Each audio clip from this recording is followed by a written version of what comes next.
ये कहानी रामू काका की है, जिनसे मैं सालों पहले एक ढाबे पर मिला था। वो पेशे से एक ट्रक ड्राइवर थे और अपनी ज़िंदगी का ज़्यादातर हिस्सा सड़कों पर ही गुजारा था। उन्होंने मुझे कई कहानियाँ सुनाई थी, पर एक कहानी ऐसी थी जिसे सुनकर मेरी रूह कांप गई थी। रामू काका ने कसम खाई थी कि ये उनके साथ हुई एक सच्ची घटना है और आज भी वो उस रात को याद करके सिहर उठते हैं। उन्होंने बताया था कि उस घटना के बाद उनकी जिंदगी पूरी तरह से बदल गई। ये एक सच्ची घटना है जो आपको हाईवे पर गाड़ी चलाते हुए हर परछाई पर शक करने को मजबूर कर देगी। बात आज से करीब 15 साल पहले की है, जब रामू काका एक लंबी दूरी का ट्रिप कर रहे थे। उन्हें पंजाब से सामान लेकर दिल्ली जाना था। रात का वक्त था और हाईवे बिल्कुल शांत था। चारों तरफ घना अंधेरा और सिर्फ उनकी ट्रक की हेडलाइट से रास्ता रोशन कर रहे थे। आसमान में चांद भी बादलों के पीछे छिपा था, जिसकी वजह से अंधेरा और भी गहरा लग रहा था। रामू काका हमेशा रात में ड्राइव करना पसंद करते थे। उनका मानना था कि रात में सड़कें खाली मिलती हैं और मौसम भी ठंडा रहता है।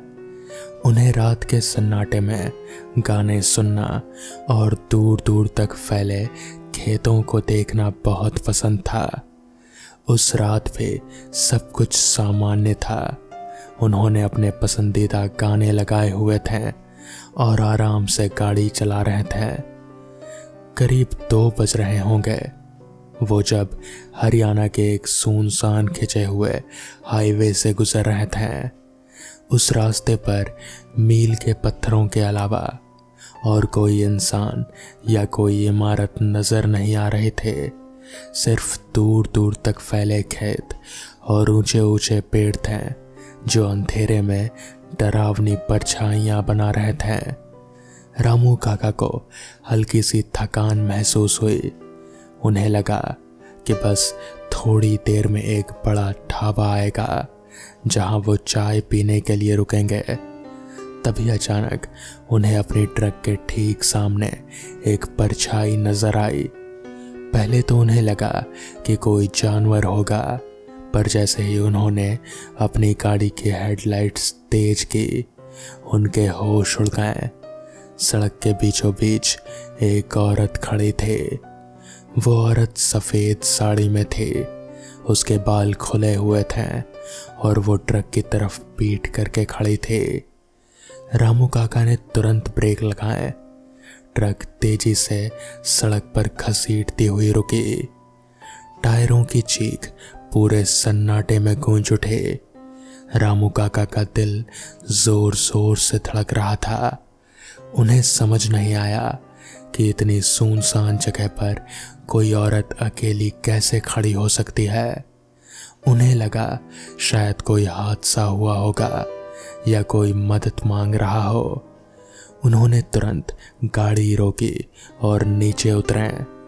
अंधेरा इतना घना था कि उन्हें ठीक से कुछ दिखाई नहीं दे रहा था। उन्होंने अपनी टॉर्च निकाली और उस औरत की ओर अपनी रोशनी की। जैसे ही टॉर्च की रोशनी उस पर पड़ी, वो औरत धीरे से मुड़ी और जो रामू काका ने देखा वो उनकी जिंदगी का सबसे भयानक नज़ारा था। उस औरत का चेहरा नहीं था। जहाँ चेहरा होना चाहिए था वहाँ एक गहरा काला शून्य था। उसकी आंखें नहीं थी, नाक नहीं थी, होंठ नहीं थे। बस एक काली गहरी जगह थी जो रोशनी को सोख रही थी। रामू काका की रूह कांप गई। उनके हाथ से टॉर्च छूट गए। वो कुछ बोल भी नहीं पाए। उनके गले में आवाज़ अटक गई और वो औरत धीरे धीरे एक अजीब से लहराते हुए अंदाज में बढ़ने लगी। उसके कदम ज़मीन पर पड़ते दिख नहीं रहे थे, जैसे वो हवा में तैर रही हो। रामू काका ने हिम्मत करके 2 कदम पीछे लिए। उनके दिमाग ने काम करना बंद कर दिया था। वो बस भागना चाहते थे, लेकिन उनके पैर जैसे जमीन पर गड़ गए थे। वो औरत उनके और करीब आती गई और तभी रामू काका को महसूस हुआ कि उसके शरीर से एक अजीब सी सड़ी हुई सी बदबू आ रही थी, जैसे कई दिनों से कोई लाश पड़ी हो। तुम यहाँ क्या कर रहे हो? उस औरत के चेहरे से एक अजीब आवाज निकली, जो आवाज नहीं बल्कि एक डरावनी सिसकती हुई फुसफुसाहट थी, जैसे हवा में दर्द तैर रहा हो। आवाज इतनी धीमी थी कि मुश्किल से सुनाई दे रही थी, पर रामू काका को लगा जैसे वो उनके दिमाग में गूंज रही हो। रामू काका ने किसी तरह हिम्मत जुटाई और अपनी ट्रक में वापस भागे। उन्होंने दरवाजा अंदर से बंद कर दिया और तेजी से गाड़ी स्टार्ट की, लेकिन ट्रक स्टार्ट नहीं हो रहे थे। रामू काका कांप रहे थे। उन्होंने बार बार चाबी घुमाई, पर इंजन ने कोई जवाब नहीं दिया। बाहर वो औरत अब ट्रक के ठीक सामने खड़े थे। उसका दृश्य चेहरा विंडशील्ड से सटा हुआ था। रामू काका को लगा जैसे उसकी ठंडी भयानक सांसें शीशे के आर पार उनके चेहरे पर पड़ रही हों। तभी उस औरत ने अपनी काली बेजान उंगलियों से विंडशील्ड को खटखटाना शुरू किया। आवाज इतनी धीमी थी कि शायद ही कोई सुन पाता, पर रामू काका के लिए वो हथौड़े जैसी लग रहे थे। उनकी आंखों के सामने अंधेरा छाने लगा। उन्हें लगा कि आज उनकी मौत तय है, और तभी उस औरत ने एक चीख निकाली। वो चीख इतनी भयानक थी कि रामू काका के कान के पर्दे फटते फटते बचे। वो चीख किसी इंसान की नहीं हो सकते थे। वो चीख ऐसी थी जैसे किसी ने सदियों से दर्द को दबा रखा हो और अब वो एक पल में बाहर आ गया हो। चीख पूरे हाईवे पर गूंजी, पेड़ों के बीच से होते हुए दूर तक चली गई। रामू काका ने अपने कानों पर हाथ रख लिए। उनकी आंखें कसकर बंद थी। जब चीख रुकी तो सन्नाटा और भी गहरा हो गया था। रामू काका ने धीरे से आंखें खोली। ट्रक स्टार्ट हो चुके थे। उन्हें नहीं पता कैसे, पर इंजन चालू था। उन्होंने तुरंत फर्स्ट गियर लगाया और तेजी से गाड़ी भगाई। उन्होंने पीछे मुड़कर नहीं देखा, बस जितनी तेजी से हो सके उस जगह से दूर जाना चाहते थे। ट्रक तेजी से भाग रहे थे। रामू काका की सांसें तेज चल रहे थे। उनका पूरा शरीर पसीने से भीगा था। उन्हें लगा कि वो सुरक्षित हैं, पर तभी उन्होंने अपने साइड मिरर में कुछ देखा। वो औरत, वो उनकी ट्रक के पीछे भाग रहे थे।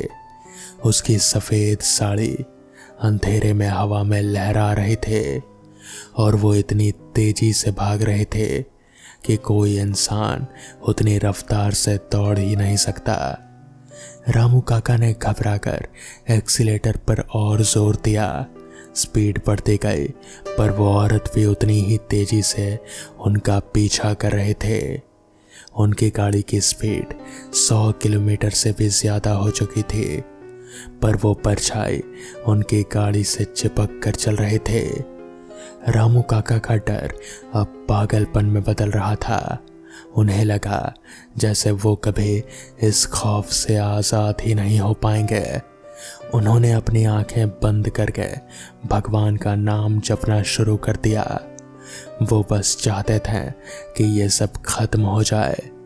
अचानक हाईवे पर एक तेज मोड़ आया। रामू काका ने गाड़ी को मोड़ा और जब उन्होंने फिर से साइड मिरर में देखा तो वो औरत वहां नहीं थे। वो गायब हो चुके थे। रामू काका ने राहत की सांस ली।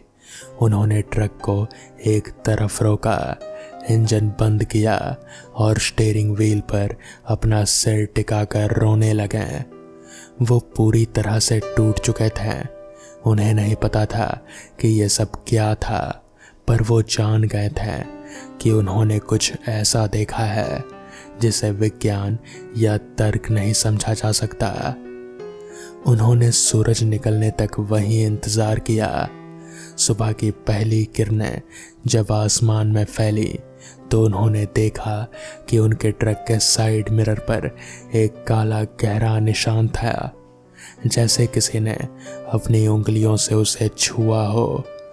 ये निशान रामू काका के मन में उस रात की भयानक याद को और गहरा कर रहा था। रामू काका ने उस रात के बाद कभी भी उस हाईवे पर रात में गाड़ी नहीं चलाई। उन्होंने अपना रूट बदल लिया और अब भी वो जब उस रास्ते से गुजरते हैं तो उनकी गाड़ी की स्पीड धीमी हो जाती है और उनकी आंखें अंधेरे में किसी परछाई को ढूंढने लगती है। उन्हें आज भी नहीं पता कि वो औरत कौन थी, क्यों वहां खड़ी थी और क्यों उसने उनका पीछा किया। क्या वो कोई आत्मा थे या किसी हादसे का शिकार हुई कोई बदकिस्मत रूह। ये एक ऐसा रहस्य है जो रामू काका की जिंदगी का हिस्सा बन गया है। वो कहते हैं कि उस रात से पहले वो भूतों पर यकीन नहीं करते थे, पर उस रात ने उनका सारा विश्वास हिला दिया। वो अब भी कभी कभी रात में अचानक उठ जाते हैं और उन्हें अपने कानों में वही भयानक चीख गूंजती सुनाई देती है, जैसे वो हाईवे पर आज भी गूंज रही हो। क्या वो औरत आज भी उस हाईवे पर भटक रही है, किसी और अनजान मुसाफिर का इंतजार कर रही है, या वो बस एक बार अपनी कहानी सुनाना चाहते थे? ये एक ऐसा सवाल है जिसका जवाब रामू काका को कभी नहीं मिला और शायद हमें भी कभी नहीं मिलेगा। ये एक सच्ची दास्तां है जो हमें याद दिलाती है कि कुछ चीज़ें हमारी समझ से परे होती हैं और अंधेरा अपने साथ ऐसे राज छुपाए रखता है जिनकी हम कोई कल्पना भी नहीं कर सकते हैं। तो दोस्तों, ये थी आज की पहली कहानी। तो चलिए बढ़ते हैं आज की दूसरी कहानी की ओर। आकाश, राहुल और विवेक तीनों कॉलेज के दोस्त हैं। हर साल की तरह इस बार भी उन्होंने गर्मियों की छुट्टियों में हिमाचल प्रदेश की ट्रिप प्लान की। उनका प्लान था कि वो शिमला से होते हुए चैल तक की बाइक राइड करेंगे, लेकिन इस बार उनकी यात्रा डरावने अनुभव में बदलने वाली थी। आकाश को भूत प्रेत में बिल्कुल भी यकीन नहीं था।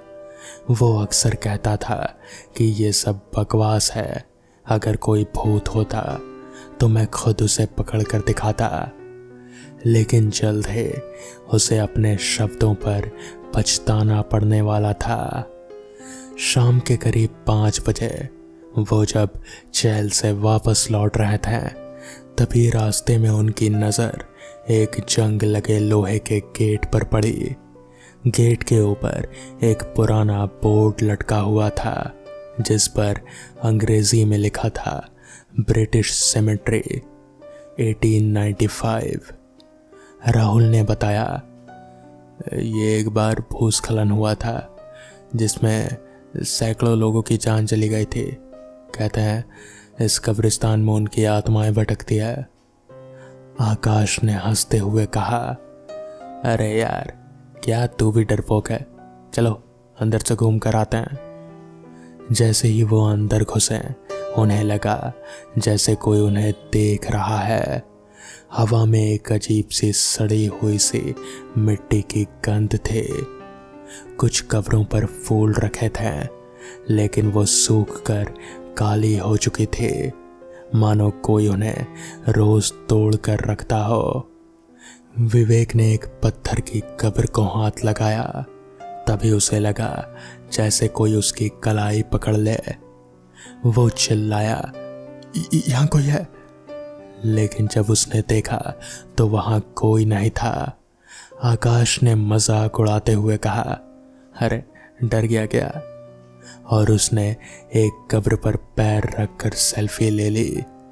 तभी अचानक एक ठंडी हवा का झोंका आया और उनके आसपास की हवा बर्फ जैसी ठंडी हो गई। जैसे ही वो कब्रिस्तान से बाहर निकले, उन्हें अजीब सी थकान महसूस होने लगी। आकाश के सिर में तेज दर्द उठा, मानो कोई उसकी खोपड़ी को अंदर से खोद रहा हो। विवेक का शरीर कांपने लगा और राहुल को लगा कि उसकी सांसें धीरे धीरे रुक रही हैं। वो तीनों बेहोशी की हालत में होटल पहुंचे। कमरे में घुसते ही उन्हें लगा कि कोई और भी उनके साथ आया है। आकाश ने जैसे ही आंखें खोली, वो खुद को उसी कब्रिस्तान में पाया।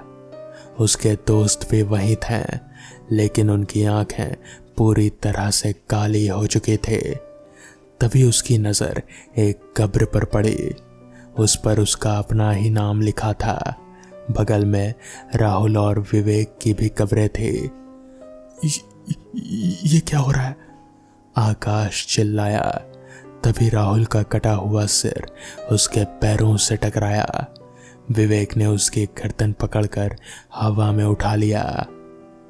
आकाश ने जोर से चीख मारी और अचानक उसकी आंखें खुल गईं।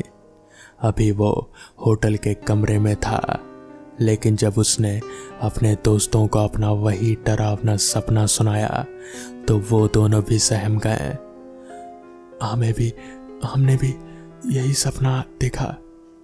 वो तीनों कांपते हुए होटल के रिसेप्शन पर पहुंचे। वहां खड़ा सोनू नाम का वेटर, जो पहाड़ी रहस्यों से वाकिफ था, उनकी हालत देखकर समझ गया, तुम लोगों ने कब्रिस्तान की आत्माओं को नाराज कर दिया। वो अब तुम्हारा पीछा करेंगे। तीनों को गोल घेरे में बैठना था। ये सब उन्हें सोनू बता रहा था। मंत्र पढ़ते हुए आत्माओं से माफी मांगने थे। जैसे ही उन्होंने मंत्र पढ़ना शुरू किया, काले साए उनके चारों ओर घूमने लगे, लेकिन धीरे धीरे वो गायब हो गए। क्या वाकई में सब कुछ खत्म हो गया? अगली सुबह उनका बुखार और दर्द दोनों गायब हो चुका था, लेकिन क्या वो वास्तव में सेफ थे? कभी कभी रात में आकाश को किसी के सांस लेने की आवाज़ सुनाई देती है। विवेक को अक्सर लगता है कि कोई उसे देख रहा है, और राहुल अब कभी शीशे में अपनी परछाई नहीं देखता। क्या वो आत्माएं अभी भी उनके साथ घूमती हैं? तो दोस्तों, ये थी आज की दूसरी कहानी। तो चलिए बढ़ते हैं आज की आखिरी कहानी की ओर। एक रात मैं अपने गांव के दोस्त अवधेश के साथ अंधेरी रास्ते में खेत के रास्ते बस स्टैंड की तरफ जा रहा था। तो मेरे दोस्त ने कहा, यार थोड़ा जल्दी चलो, इस खेत से अगले 2 खेतों तक थोड़ी दिक्कत है। तो मैंने पूछा कि क्या बात है, तो उसने बात को टाल दिया। लेकिन मेरे ज्यादा दबाव डालने पर उसने पूरा किस्सा सुनाया। उसके मुताबिक बहुत साल पहले अपने गांव से रात को इन्हीं खेतों से एक आदमी गुजर रहा था। रास्ते में वो हल्का होने के लिए एक पेड़ के नीचे रुक गया। उसके बाद वो जैसे ही थोड़ा चला तो उसे किसी बच्चे के रोने की आवाज आई। उसने सोचा रात को पहरा देने वाले का बच्चा होगा, इसलिए तभी उसे याद आया कि ये खेत तो रमेशर काका का है, जो 3 साल पहले ही यहीं पर फांसी लगाकर मर गए थे। वो आदमी सहमे हुए कदमों से आगे बढ़ता रहा और उसके दिमाग में उन लोगों की बातें याद आई कि इस खेत से गुजरते वक्त रात को कभी भी पीछे मत मुड़ना। कोई रास्ता पूछे तो उसके आंखों और पाँव में मत देखना। कोई कितना भी बोले मगर कोई जवाब मत देना। ये सब बातें दिमाग में सोचने से उस आदमी की हालत पतली हो गई और वो सोचने लगा कि उसने यहाँ आने से पहले ये सब क्यों नहीं सोचा। वो जैसे जैसे आगे बढ़ता वैसे वैसे बच्चे की आवाज़ और तेज होती जाती और ऐसा लग रहा था जैसे वो उसके साथ ही चल रहा हो।